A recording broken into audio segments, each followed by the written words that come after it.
Okay, so today I'm watercoloring hair and I'm using this Adore semi-permanent dye in the color Wild Cherry and Intense Red.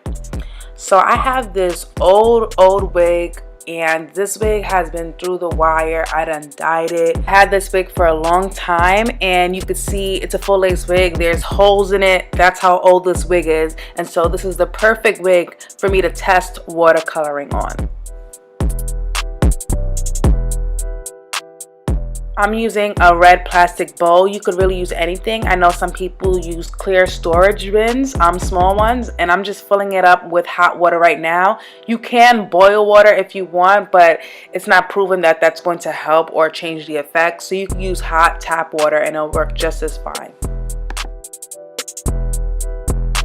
So I filled up the bowl about 75% of the way, and now I'm going to use the lightest color, which was the Wild Cherry 69.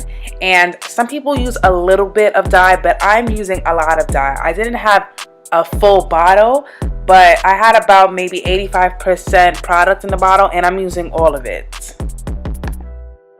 So I stirred it around a bit, and you can see the color is really deep, and that's what I wanted. Since my hair is a number 2 color and it is a little bit darker than your blonde shades, I need a little bit more product to really get the color results that I want. So you just want to stir it around, and I'm showing you here kind of how deep and rich the color is. And now I'm even adding more color, like just really getting it in there. I need every single drop of dye. If you have gloves on, just feel free to submerge the wig fully in the water, but I was being careful because, as you can see, my counters are white marble, and so I didn't want to get the dye all over it, and I also don't have on gloves. I'm just opposed to gloves, as you guys should know by now. So I'm just slowly just submerging the hair in the water, and I'm using my brush that I used to stir it just to really get all wig under the water. So you just want to make sure all the hair is really getting into your mixture because you don't want any spots to be missed. So I'm just, just dunking in this hair just to make sure that the color is getting in there. And as you can see, it is taking to the dye. You could see that the lace is dyed, but don't worry, that will go away once you rinse it off with lukewarm water. But I'm just making sure that every single part of hair gets into this water. I don't want to see any brown left.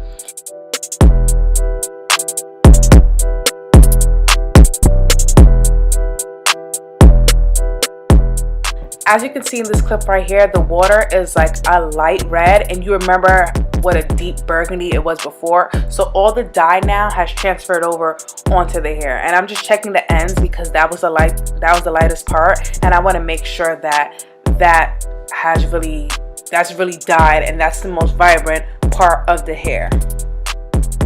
In this clip right here, you can see that I'm adding more dye. I'm adding in the darker color, which was the Intense Red number 71. And I just really want to make sure that this brown hair is as intense and as vibrant as possible because it is darker and this is watercolor.